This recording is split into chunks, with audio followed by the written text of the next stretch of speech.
Glória a Deus, bom dia, graça e paz, uma manhã linda, maravilhosa, né? Tantos aniversariantes queridos, e a gente fica feliz por isso. Nós vamos estudar, irmãos, hoje a lição 14, que fala sobre Áquila e Priscila.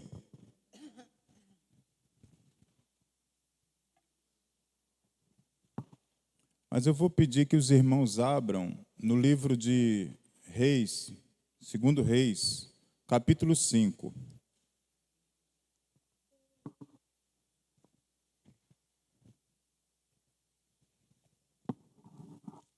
E aí vem a primeira pergunta: é segundo ou segunda Reis?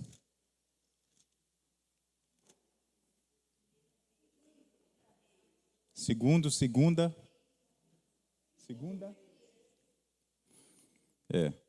Segundo Reis, porque é livro, né?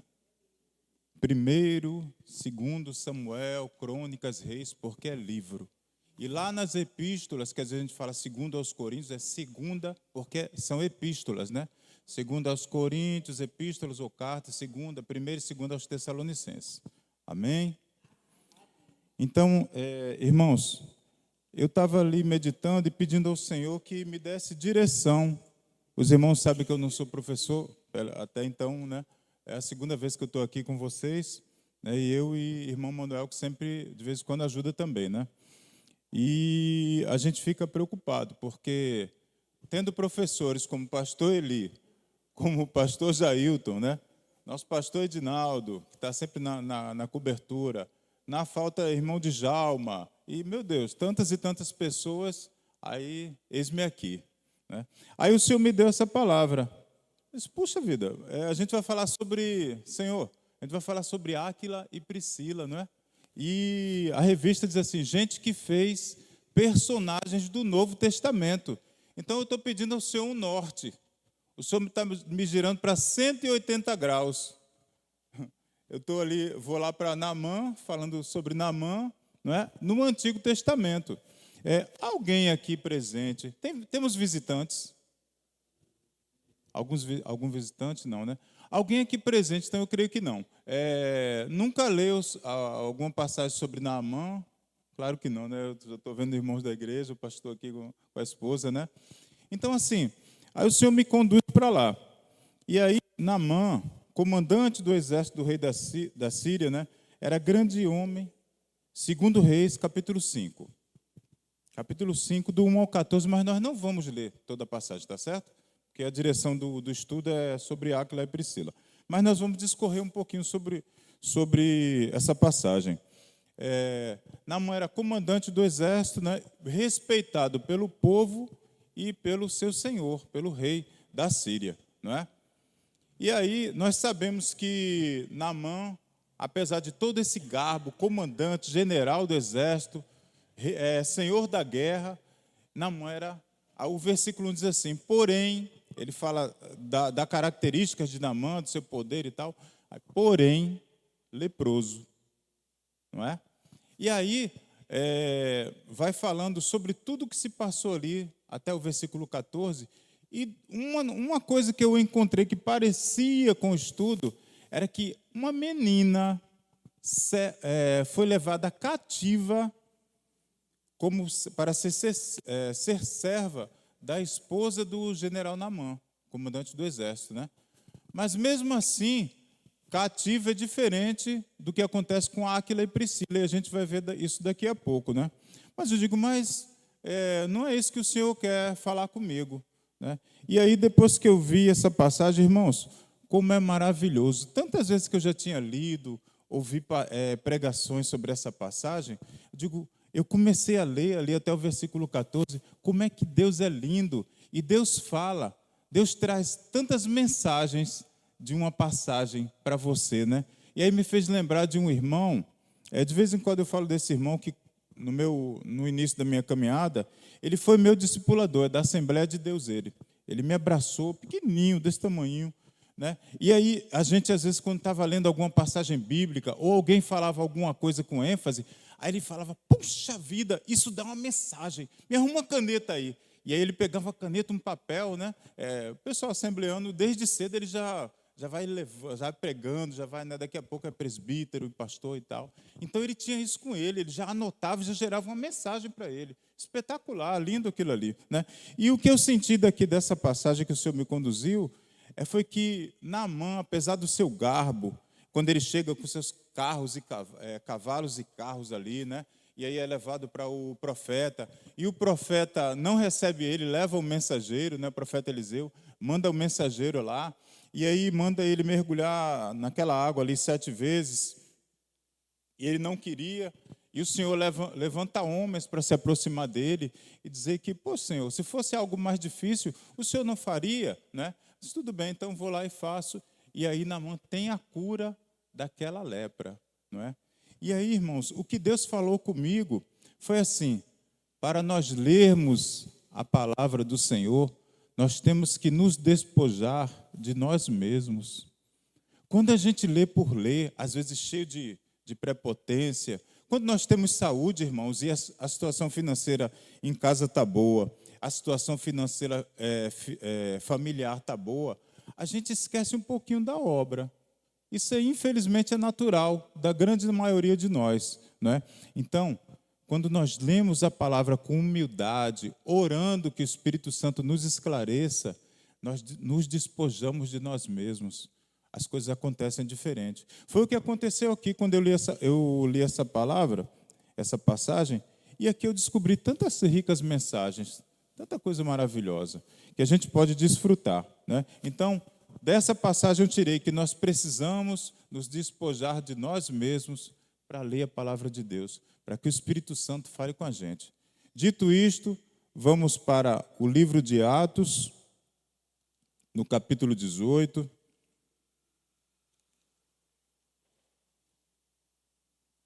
Estou aqui tremendo mais do que vara verde, mas o Senhor está comigo. Vamos lá.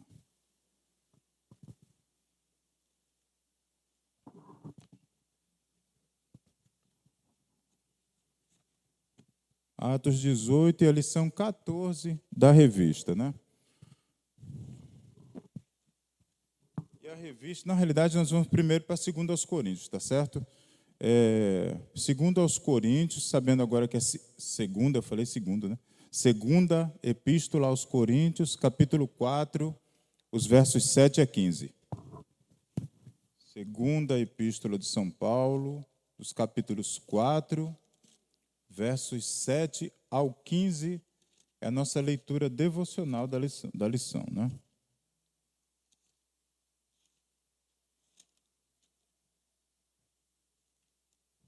Amém? Vamos ler rapidamente, né? Eu vou ler e os irmãos me ajudam, por favor. Até o 15. A partir do versículo 7. Temos, porém, este tesouro em vasos de barro, para que a excelência do poder seja de Deus e não de nós.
Amém, glória a Deus.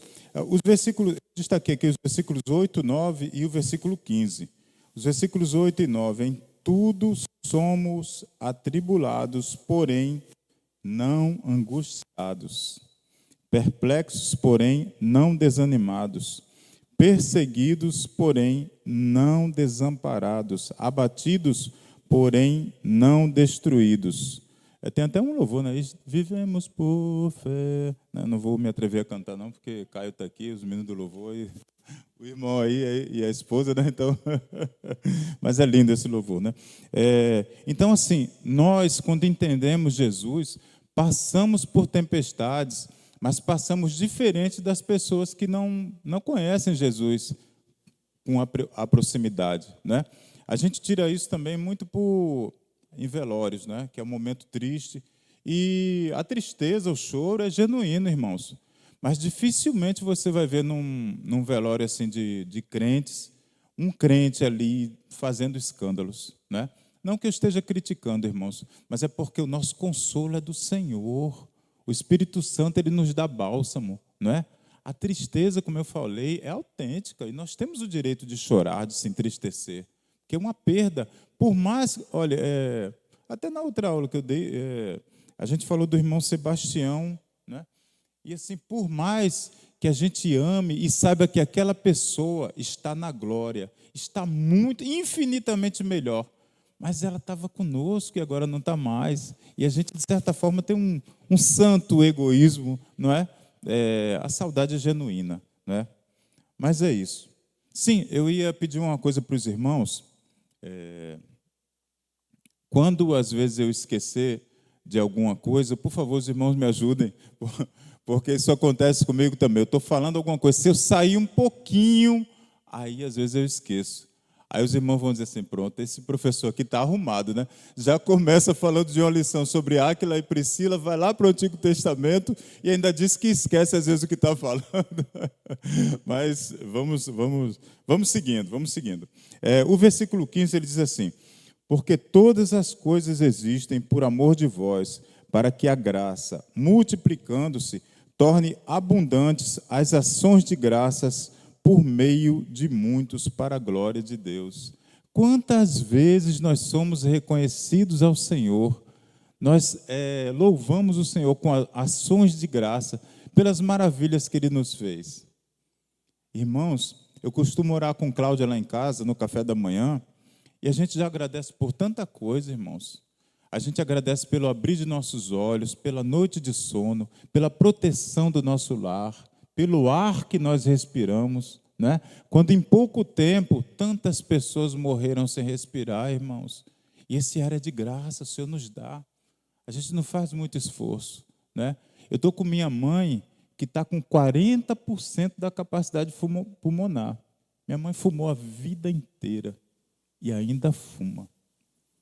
Isso daí me machuca muito, é terrível, né? Mas assim, graças a Deus ela está bem, até nem parece, né? Mas perdeu 60% e é irreversível. E assim, a gente tem tanto que agradecer. Ontem eu fui a um culto lá na congregação da Igreja Batista de Lerolândia, em Pitombeiras, né? Então, assim, como é de praxe, eu me perco. Não tem como. Se eu não me perder, não sou eu, no caminho de algum. A não ser que seja um lugar que eu vá. Aqui em Cabedelo, por exemplo, é quase que impossível me perder, né? Porque é nascido, quase que criado, nascido aqui. Mas aí a gente foi. Perto de uma usina, é um vilarejo de uma usina, lá depois de Lerolândia. A gente indo aqui de balsa, né? E aí, quando vai para a BR, passa por Lerolândia, ainda anda uns 20 quilômetros mais ou menos. Aí tem que sair da pista e vai para lá. Aí quando eu chego ali, não tem mais nada, só tem canavial. Aí eu comecei a ir com Cláudia, aí Cláudia, esse negócio não está legal. Eu digo, eu sei, mas vou morar. Aí eu sei que eu passei direto umas tendas assim, né, negócio de usina, parece umas barracas bem grandonas assim. Aí eu passei direto, eu fui parar, irmãos, num lugar sem saída, num trecho assim de terra, do lado mato, e não tinha saída mais, não tinha mais para onde ir. Aí eu fui dando ré, do lado depois o irmão falou, irmão Sérgio, daquele lado lá é só rio. E aí eu fui devagarzinho manobrando, e Cláudio, eu vou sair. Eu digo, mulher, tu vai sair para onde? Tu vai sair de noite, no meio desse mato? Não. Aí consegui sair, aí quando eu cheguei de novo no lugar que tinha claridade, é tipo umas estufas, né? Aí eu liguei para o irmão veio andando assim até a esquina e me resgatou, graças a Deus. Mas, irmãos, foi um culto de ação de graças por um irmão que quase morre. Há cerca de 4 meses atrás, a irmã Nava estava lá com o pastor Esteu, né? Ele quase morre eletrocutado.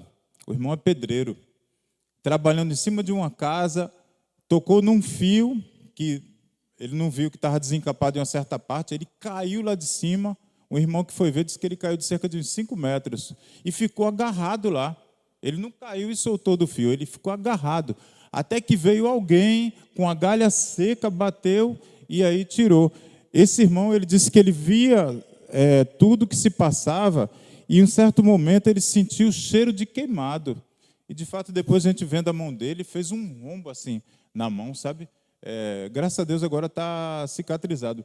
Então, esse irmão, ele fez um culto de ação de graças, agradecendo ao Senhor, porque Deus foi generoso, permitindo com que ele passasse mais algum tempo aqui, né? Eu falo generoso assim, mas às vezes o Senhor é muito mais generoso em levar a gente, né? Porque a gente sabe que está imensamente melhor na glória do Senhor. Mas esse irmão, o irmão Douglas, ele faz parte da diretoria dos Homens do Litoral, ele passou por tudo isso e fez o culto de ação de graça. Quantas vezes nós somos agradecidos ao Senhor pelas maravilhas que Ele nos faz todos os dias, não é? Agora a gente vai lá para o livro de Atos, capítulo 4, capítulo 18, aliás. Atos 18. Atos é um livro histórico, né, da Bíblia. Atos ou Ações dos Apóstolos é diferente do Antigo Testamento, que tem vários livros históricos, né? De Josué até Esther, nós temos livros históricos. No Novo Testamento nós temos o livro de Atos, que é um livro histórico. E aí começamos a falar aqui sobre a história de Áquila e Priscila. Temos um versículo-chave aqui, em Filipenses 4,11, que diz assim: porque aprendi a viver contente em toda e qualquer situação. Né? Atos 18, né? Perdão. Atos 18, do 1 ao 4. Depois disto, deixando Paulo Atenas, partiu para Corinto, e lá encontrou certo judeu chamado Áquila, natural do Porto, recentemente chegado da Itália, com Priscila, sua mulher, em vista de ter Cláudio até saiu, né? Decretado que todos os judeus se retirassem de Roma. Paulo aproximou-se deles. E, posto que eram do mesmo ofício, passou a morar com eles e ali trabalhava, pois a profissão deles era fazer tendas. E todos os sábados discorria na sinagoga, persuadindo tanto judeus como gregos. A diferença aqui que eu falei entre a menina lá de Naamã e Áquila e Priscila é que ela foi levada cativa, né? Cativa é aprisionada, né? Alguém vence uma guerra e leva ou faz aquele povo cativo, aprisionado. Diferente disso, Áquila e Priscila, eles foram refugiados, né? Por esse decreto de Cláudio, rei de Roma, expulsou os judeus ali daquela área. E aí, aprove a Deus que Áquila e Priscila acolhessem Paulo. Olha como Deus é maravilhoso. Paulo chega em Corinto, não tinha conhecidos no lugar. É claro que ele sabia que lá teria judeus, né? E geralmente os judeus ele vai ter acolhimento no meio do seu povo. Mas aí esse casal, né, acolheu Paulo. Certo? Então, essa é a diferença entre cativos e refugiados. Esses dois personagens, Áquila e Priscila, eles são falados 6 vezes no Novo Testamento. 3 vezes por Paulo e 3 vezes por Lucas no livro de Atos, né? Áquila era judeu, do Ponto, né? E Priscila, provavelmente romana, de alta classe. Era chamada também de Prisca, né? O seu nome diminutivo era Priscila. A profissão deles eram fabricantes trabalhavam na fabricação de tendas com couro, né? E a conversão. Sobre a conversão, nós não sabemos, a revista diz aqui na página 64, que nós não sabemos quando eles se converteram, né? Mas é provável que tenha acontecido antes de conhecerem Paulo. E, assim, vamos ler esse parágrafo aqui, né, sobre a conversão deles. Não sabemos quando se converteram, mas é provável que tenha acontecido antes de conhecerem Paulo, porque Lucas não faz nenhuma menção a esse evento no livro de Atos. Possivelmente se converteram em Roma, antes de serem expulsos de lá. Já mencionamos que o decreto do imperador estava ligado aos tumultos causados pela comunidade judaica por causa do cristianismo. E esse casal permaneceu firme na fé em meio a muitas dificuldades e lutas, enfrentando situações novas e muitas mudanças geográficas, né? Como falamos aqui, um casal de refugiados. Irmãos, às vezes a gente lê uma passagem da Bíblia e essa passagem ela evapora na nossa mente. A gente lê por ler, né? Como eu falei, quando a gente lê com riqueza de detalhes, o Espírito Santo começa a trabalhar no nosso coração e na nossa mente, né? E olha só, se a gente se colocar no lugar de Áquila e Priscila, irmãos, eles estavam... Eu estou aqui em Cabedelo com minha família, estou muito bem. Chega aí um general, um ditador, e expulsa a gente porque a gente é crente. E nós, todos crentes, temos que ir para outro país, para outro lugar. Olha só, nós estávamos acostumados com o nosso lugar, com a nossa cultura, com a nossa família, e nós somos levados para outro lugar, distante, de cultura diferente. Aqui a revista fala que lá em Corinto o pessoal era dado à imoralidade, uma cultura idólatra, né? Então, se a gente começa a se colocar no lugar de Áquila e Priscila, a gente vê que as coisas para ele não eram fáceis, não foram fáceis. Mas acontece que, independente das tempestades, como a gente leu naquela leitura devocional, eles estavam firmes no Senhor e trabalhando, não é? Em meio às dificuldades e lutas, esse casal permaneceu firme na fé. Como foi sua amizade com Paulo, né? Por serem Áquila judeu e de mesma profissão, eles se identificaram, né? E foram acolhidos com Paulo, onde moraram aí cerca de 1 ano e meio, né? Romanos 12 diz assim, 12, versículo 3, compartilhai as necessidades dos santos, praticai a hospitalidade.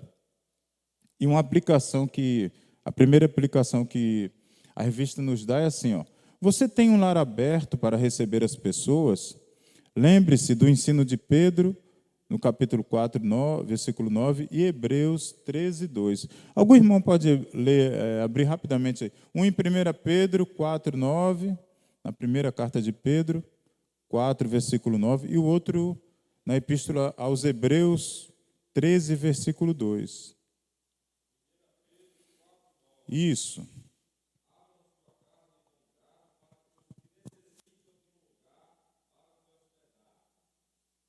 Amém. Hebreus 13, 2.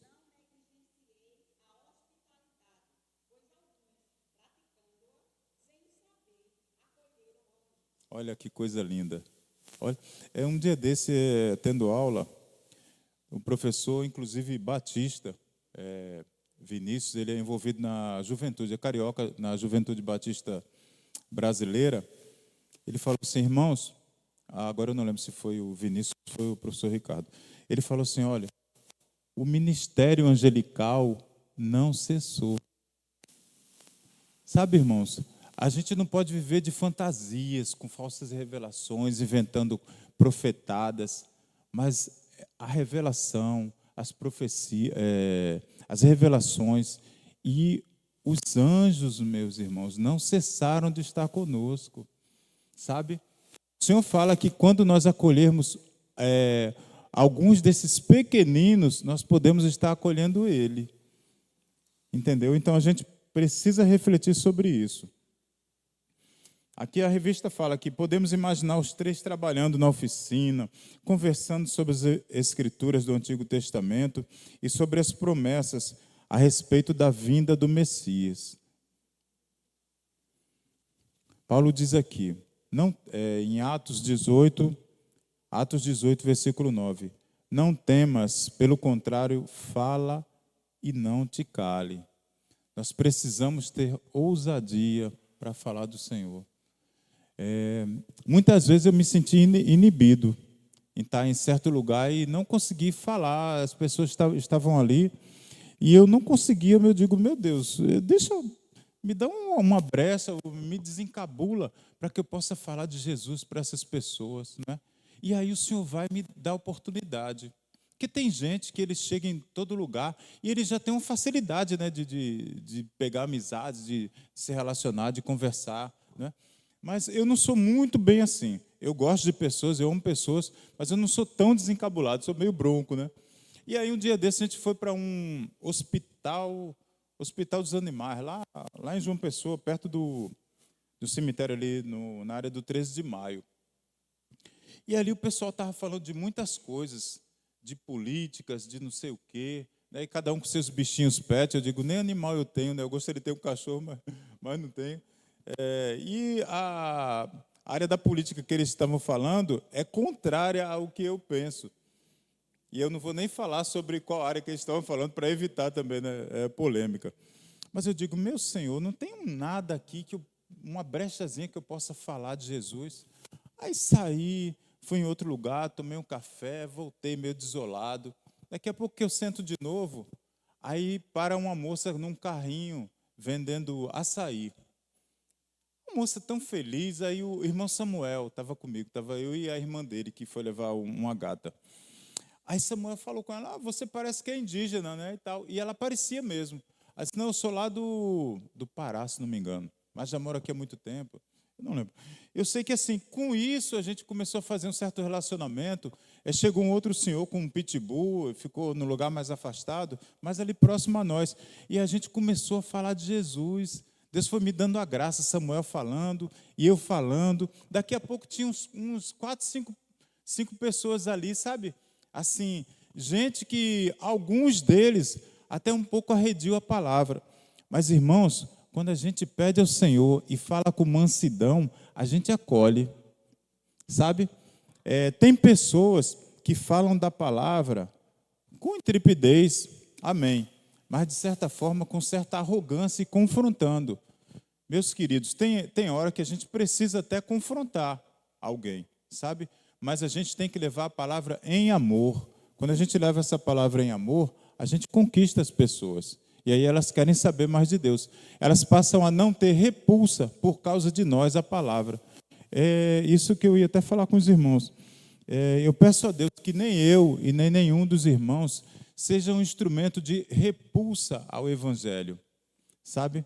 Porque muitas vezes nós estamos assim tão impregnados com ativismos e com conhecimento que a gente não se despoja de nós mesmos. E a gente quer confrontar. Há pouco tempo, de uns anos para cá, o nosso país começou a viver uma situação de embates, não é? Vertentes políticas, coisas religiosas e tal. Meus irmãos, que a gente se despoje de nós mesmos e a gente leve o Evangelho com amor e em amor. Que a gente possa ter olhos para enxergar que as pessoas, é como o pastor sempre fala, pastor Eli também, pastor Edinaldo, pastor Eli, as pessoas nunca rejeitam uma oração. Se a gente está passando em algum lugar e sentir de Deus, se aproximar de alguém e dizer assim, você gostaria que eu posso orar por você? Acho que fizeram esse cartaz ontem, né, Caio? Lá no dia que eu não pude ir, porque eu fui nesse culto de ação de graça com Cláudia, quase uma aventura. E dificilmente as pessoas vão dizer, não quero uma oração. Sabe, irmãos, que a gente seja confrontado e a gente tenha ousadia de levar a palavra. Amém? Usando o seu lar para a obra. Áquila e Priscila, aqui na página 65, no item 4, diz assim, seu envolvimento missionário.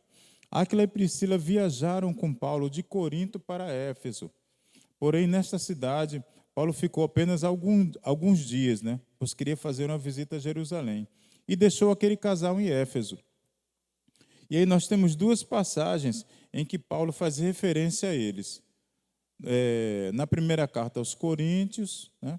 Primeira aos Coríntios, capítulo 16, 19, ele diz assim, no Senhor muito vos saúdam Áquila e Priscila, e bem assim a igreja que está na casa deles. Olha que coisa linda. A igreja que está na casa deles. E em Romanos 16:5 diz assim: saudai igualmente a igreja que se reúne na casa deles. Em Coríntios, Paulo estava com eles em Éfeso. Aí manda a carta aos Coríntios, né? E aí fala que Paulo está comigo e eles pedem para saudar vocês, né? E a igreja, também a igreja que está na casa deles. Diferente da carta aos Romanos, que ele já pede para que saudem no nome dele, Áquila e Priscila, e novamente ele cita a igreja que se reúne na casa deles. E aí eu aproveito para falar novamente da visão da igreja multiplicadora. Nós que participamos de pequenos grupos, irmãos, mesmo participando de um pequeno grupo, muitas vezes não é muito falada a visão da igreja multiplicadora. Ajude seu líder a ter curiosidade de estudar sobre o que é a visão da igreja multiplicadora. Pastor Edinaldo conhece, pastor Eli conhece, existem livros. Nós tivemos um seminário aqui na CIB, um congresso, né? Na CIB há poucos dias, aí, há um mês, 2 meses atrás, não é? E essa visão é maravilhosa. Nós servimos, irmãos,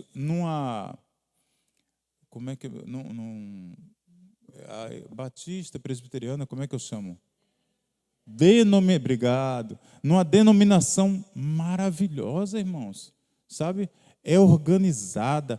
Tem homens e mulheres de Deus que criam projetos fantásticos, como tem os projetos de missionários, missão nacional, missões nacionais, missões mundiais, sabe? Cada incentivo. E essa visão da igreja multiplicadora é linda, irmãos. E a gente começa a viver os pequenos grupos como uma ferramenta dessa visão, sabe? O PG não é a igreja multiplicadora, é uma ferramenta dessa visão. E quando a gente começa a se achegar a um PG, eu incentivo que os irmãos procurem um pequeno grupo mais próximo da sua casa e comece a conviver. Porque, irmãos, o PG é uma parte da igreja aonde a igreja não consegue fazer. Vou dar um exemplo. No PG a gente chega, um pequeno grupo, como diz até o próprio nome, pequeno grupo multiplicador, e lá nós somos acolhidos. Lá nós temos oportunidade de dar testemunho, de falar um pouco sobre nossas vidas, de pedir orações, e nós, de fato, oramos uns pelos outros. Coisa que a igreja não tem capacidade de fazer. Imagina se todos nós fosse falar de testemunhos, até no culto de quarta-feira há a condição de fazer isso, porque há um número menor de irmãos. Mas no PG a gente tem acolhimento, irmãos, sabe? A igreja em suas casas, que o nosso lar seja lugar de acolhimento, sabe? Acolhimento, não só para missionários, mas para um irmão. Às vezes a gente percebe irmãos que estão passando por certa tribulação, e a gente dizer assim, como até o pastor Jair de vez quando fala, leva um bolo, convida ela, convida o vizinho, a vizinha, né? Chama aquele irmão, chama aquele casal, chama aquele jovem para fazer um lanche contigo, né? Eu chamei um dia desse Sidney para tomar um café comigo, eu só não me arrependi porque eu sou cristão, porque o rapaz ele tem uma disposição que é uma benção, viu? Mas foi um tempo maravilhoso. Sidney, assim, sabe, os poucos anos que eu convivo com Sidney, eu lembro quando o Sidney chegou aqui meio destruído, que se ajoelhou e chorou quebrantado, e nós, cada um de nós, abraçamos Sidney, irmãos. E hoje em dia Sidney é essa bênção, não é? Eu estou repensando, a próxima vez que eu convidar ele, eu tenho que dar uma reforçada no lanche, né? Mas eu vou convidar. Lucas. Não. Eu convivi com o Lucas há alguns anos, né, indo para o PG na casa dele, né? Ele tem uma disposição também. Mas assim, como foi maravilhoso aquele momento de a gente poder partilhar não só o pão, mas a comunhão, né? A revista fala aqui sobre o ministério do discipulado, né? Lá em Atos 18, 24 e 26, diz que Áquila e Priscila conheceram Apolo, né? Diz assim: Apolo era um homem erudito e eloquente, que conhecia bem as Escrituras do Antigo Testamento. Pregava na sinagoga, mas Áquila e Priscila, olha só coisa linda, mas Áquila e Priscila perceberam que faltava algo na pregação dele. Ele era erudito, ele conhecia a palavra, ele era eloquente, mas faltava alguma coisa quando ele falava sobre o caminho, né? Naquela época chamavam os crentes, né? Inclusive nós fomos chamados de seita, né? Era a seita do caminho, o caminho daqueles que seguiam a Jesus, né?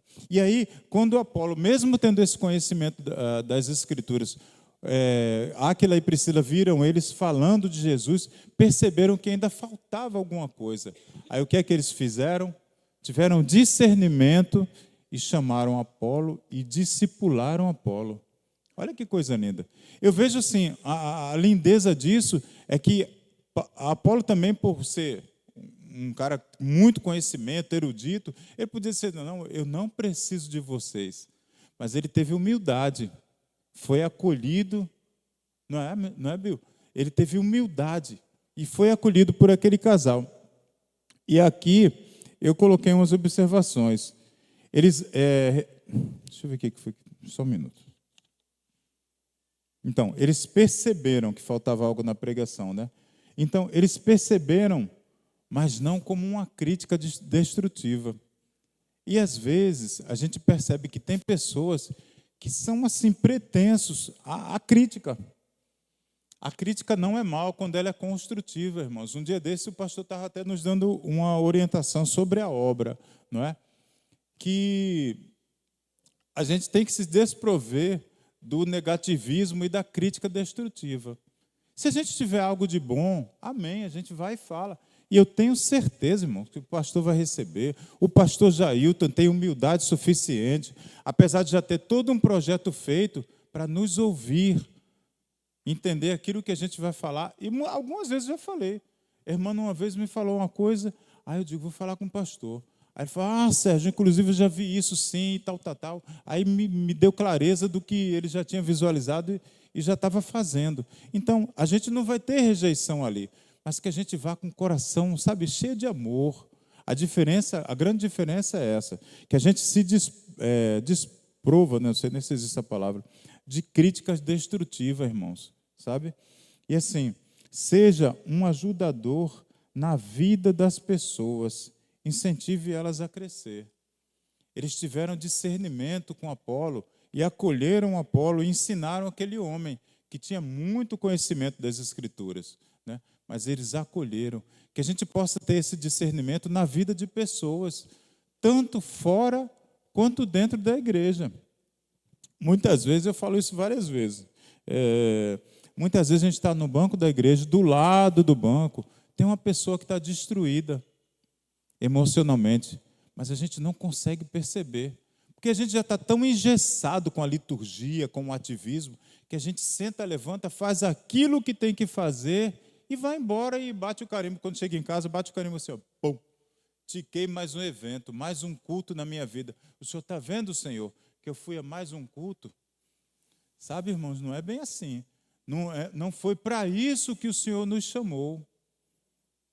Eu costumo falar, não foi para isso que o Senhor nos chamou. Me chamou para ficar de críticas destrutivas, de briguinhas, de coisas que desagradam a Deus. Irmãos, nós temos uma missão. Lá em Mateus 28, e Marcos também, né? Fala muito sobre isso. Mateus 28, do versículo 18 ao 20, ele fala que nós devemos ir fazendo discípulos de todas as nações, ensinando. Isso daí, irmãos, é obrigação, é compromisso de cada um de nós, sabe? A gente tem que olhar as pessoas, conseguir ter discernimento para se aproximar e acolher essas pessoas. Então, seja um ajudador na vida delas. Cuide de gente, cuide de sua família. É outro ponto também. Às vezes nós não enxergamos o irmão que está do nosso lado do banco e às vezes nós não enxergamos um ente querido que está morando conosco, que dorme ao nosso lado. que dorme no quarto, no caso esposa, esposo, que dorme no quarto, um filho, uma nora, e a gente não enxerga aquela pessoa. A gente está cego pela rotina do dia a dia.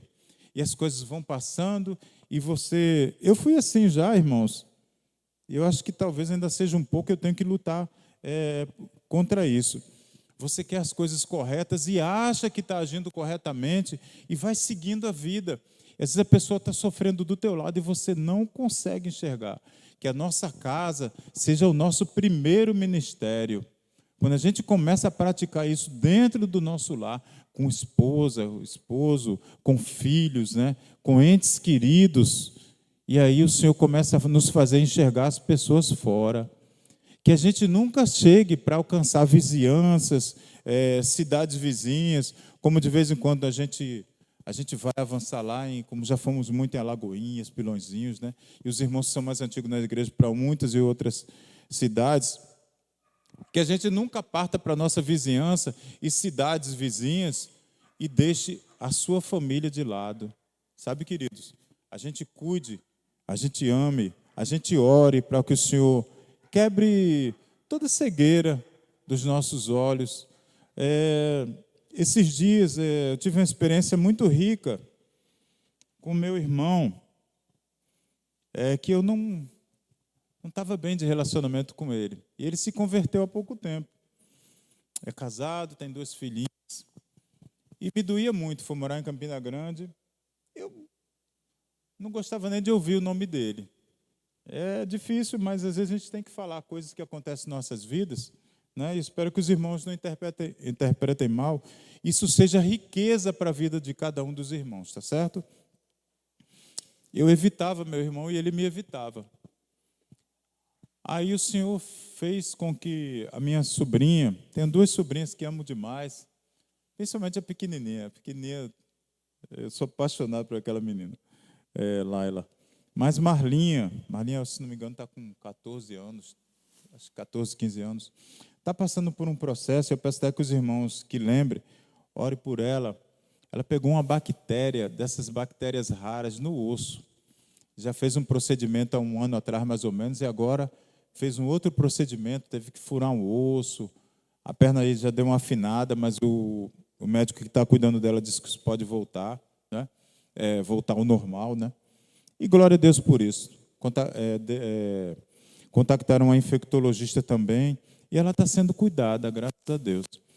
Mas aí meu irmão sai de Campina e passa aí esses dias. Ele foi embora ontem, se não me engano, foi ontem, voltou para Campina. E aí quando ele vem, aí eu vou lá na casa da minha mãe, e aí a gente começa a se falar. Aí eu começo a poder dar amor de novo às minhas sobrinhas, que eu amo tanto. Aí eu começo a ter um relacionamento com minha cunhada, que também, por causa dessa... Quando alguém briga com a tua esposa, ou as irmãs com o marido, você não vai gostar. Por mais que você goste daquela pessoa. Mas, poxa, ele teve alguma desavença com o meu marido, então já não é mais a mesma coisa, não é? E aí eu já pude me aproximar. E aí eu começo a poder falar de Jesus para eles. Eu começo, irmãos, a poder abraçar de novo meu irmão. Sabe, irmãos, Deus faz assim. E passamos dias ricos, lindos, maravilhosos. Todo dia ia para lá, deixava a Cláudia ficava lá. E a gente tinha sempre um relacionamento. E graças a Deus, aquela barreira que o inimigo tinha colocado, sabe, nas nossas caminhadas, na nossa vida como irmãos, isso quebrou, irmãos. Irmãos, como isso é maravilhoso. É um peso que sai da tua vida, irmãos, sabe? E o meu irmão, ele tem simplesmente 19 anos de diferença, né? Eu sou mais velho que ele, 19 anos. Né? Hoje em dia, casado. Soube que ele conheceu Alex. Do nada, assim, eu falei do Alex, não sei porquê. Esse Alex Camilo, né? Eu conheço, eu digo, pô, Alex é muito querido e tal. E assim... Graças a Deus por isso, irmãos. Que o Senhor nos dê discernimento de enxergar os nossos, né? E nos dê amor, para que o inimigo não haja. Porque, irmãos, é como lá é a 2ª carta de Pedro, se não me engano, que diz assim: o inimigo anda ao nosso derredor, como um leão feroz, pronto para nos tragar. O inimigo não se preocupa com as pessoas que estão no mundão, não, irmãos. O inimigo ele não se preocupava com o irmão Sérgio, quando não era irmão em Cristo, e estava no meio da cachaça, não, irmãos. Porque estava dominado. Tá tudo, quando tem um negócio no funk, está dominado, está tudo dominado. Né? Esse povão que está ele, e de fato aconteceu comigo. Eu era cego, irmãos, sabe? Mas o inimigo ele vai feroz, parte feroz em nossas vidas, quando nós chegamos à videira. E nós precisamos, irmãos, estar agarrados à videira que é Cristo. Lá em João 15 fala muito bem sobre isso. A videira verdadeira. Sejamos varas frutíferas, sabe? E quando nós estamos no caminho do Senhor, Ele procura brechas. A minha oração é que nós não deixemos brechas para Ele. Porque diferente do Espírito Santo, Ele é invasor. O Espírito Santo entra em nossas vidas com amor, quando nós permitimos, mas o maligno, ele quer uma fissurazinha em nossas vidas, para ele entrar com os dois pés e fazer uma devassa. Então, que a gente possa fechar as nossas brechas. Não é? Mas uma aplicação aqui, como precisamos de crentes hoje que estejam prontos a discipular os novos crentes e incentivá-los na obra do Senhor. Quando nós pedimos ao Senhor que nos dê vidas, irmãos, não só na igreja, mas nos dê vida fora, Ele nos dá. Ele nos dá oportunidade, sabe? Outra coisa que a Igreja Multiplicadora nos ensina é a gente orar intencionalmente por alguém. Como assim orar intencionalmente? Quando eu oro, eu não oro intencionalmente? Muitas vezes, talvez até na maioria das vezes, a gente ora de uma forma superficial, litúrgica também, sabe?